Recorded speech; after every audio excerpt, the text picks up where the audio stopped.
เขากำ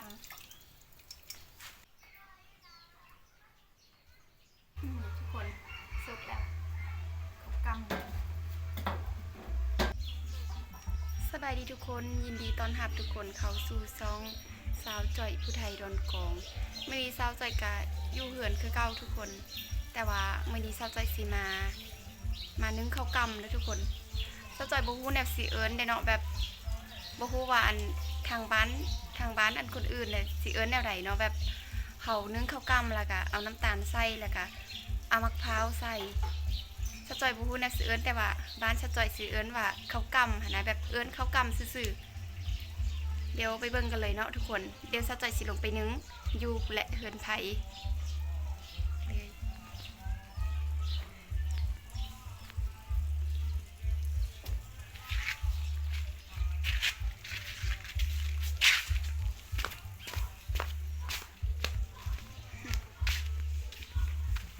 เดินเหินก็หกทุกคนบ่ได้หกแต่เดือนเด้อทุกคน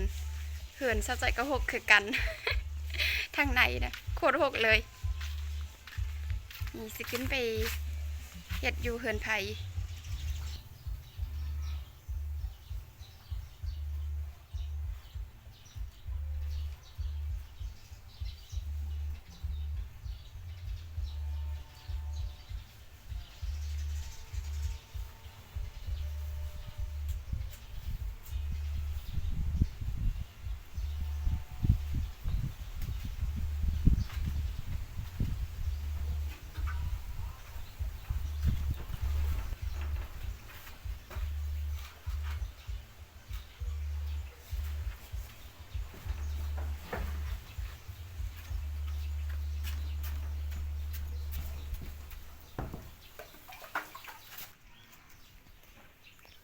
นี่เด้ทุกคนเขากำนะเขากำนี่สิเอาใส่โหด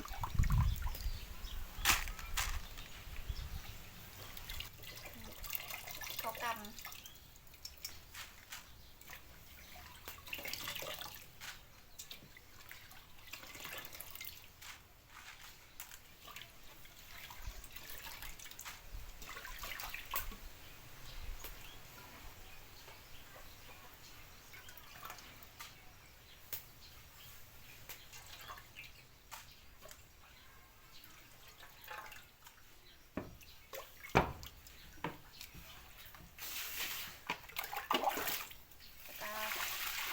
เอาน้ำไหลน้ำอันนั้นมันออกทุกคน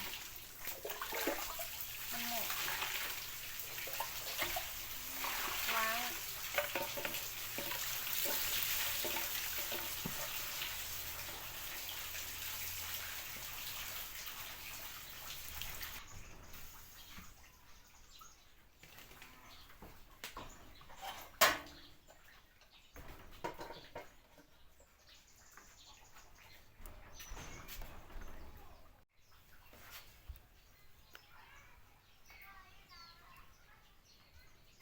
ทุกคน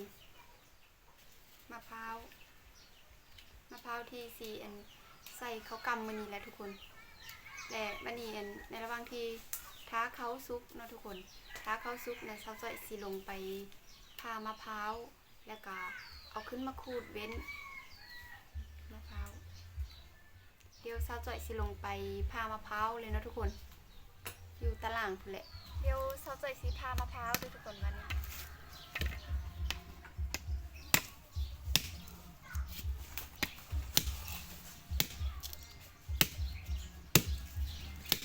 มะพร้าวกระเบ้าเบาทุกคนแจ็คสิเป็นหรือบ่แหละ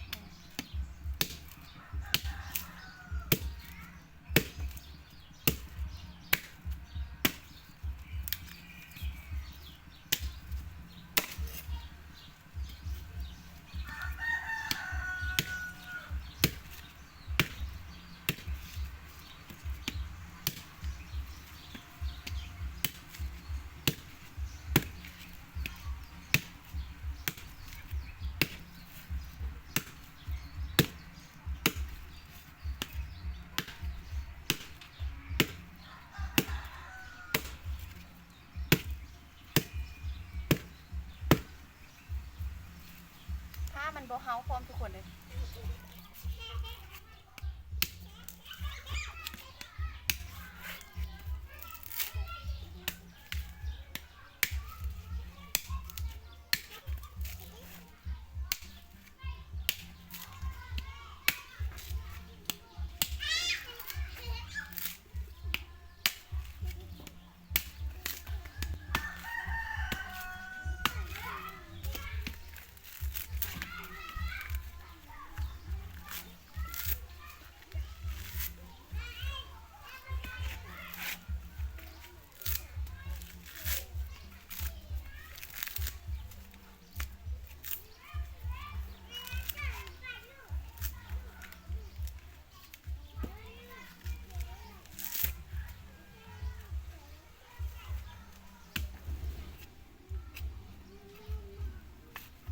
แล้วทุกคน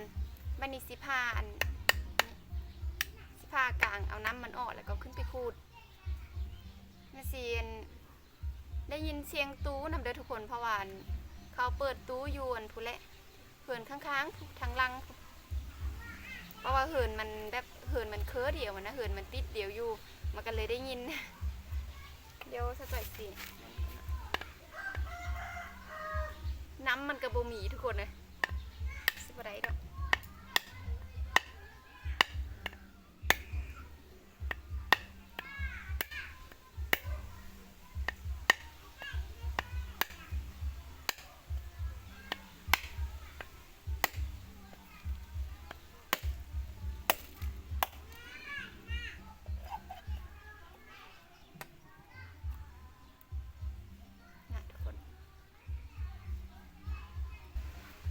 เขาก็สิซุกแล้วทุกคนเลยอายขึ้นเลยนะเดี๋ยวเช้าจ่อยสีขูดมะพร้าวก่อนนะทุกคนขูดมะพร้าวแล้วก็สิใส่เขามะพร้าวกับมะพร้าวน้อย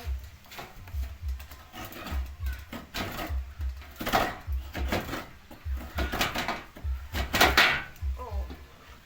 เสียงดัง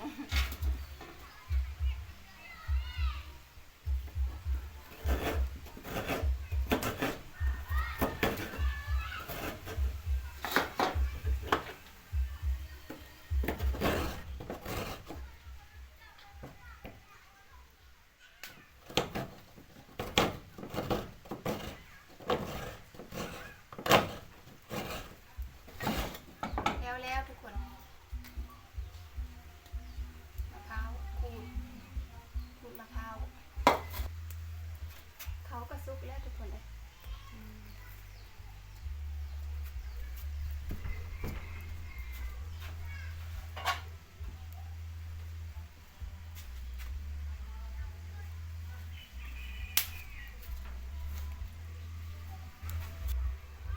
ทุกคนซุกแล้วเขากำ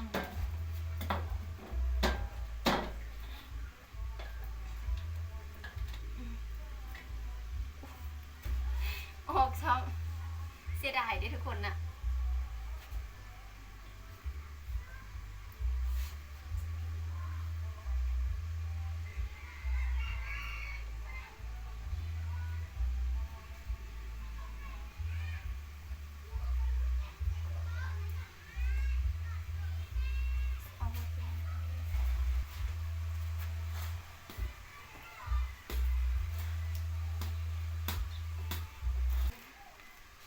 น้ำตาลจนสีออกทุกคน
ซิมก็ได้ทุกคน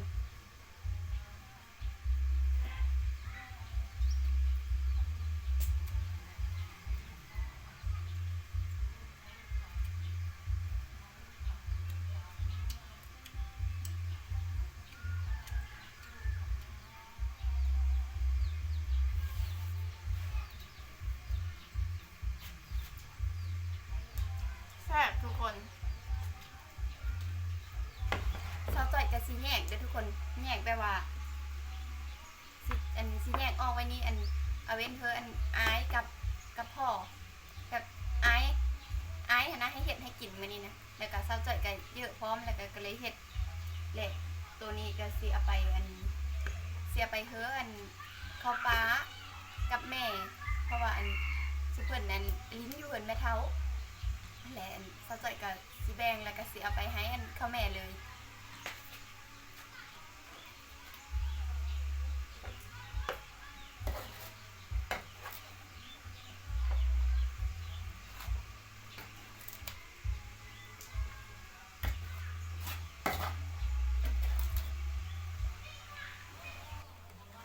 บันนี้ซอสจ่อยก็สีเอาไปเฮืออันข้าวฟ้าข้าวแม่นี่แหละสิเพิ่นลิ้นอยู่อันทางเฮือนแม่เฒ่ากลางเวียนเขาเคยไปลิ้นอยู่พุ่นแบบว่าเมื่อใดบ่ได้ไปให้บ่ได้ไปนานะทุกคนแบบว่าบ่ได้ไปเฮ็ดเวียกหยังนี่นะเขาก็สีแบบไปลิ้นอยู่ผู้หลายคนบางมื้อกะพากันกินแบบตำมักหุ่งกินส้มกินหยังนี่ก็หลายคนมันก็แซ่บทุกคนเลย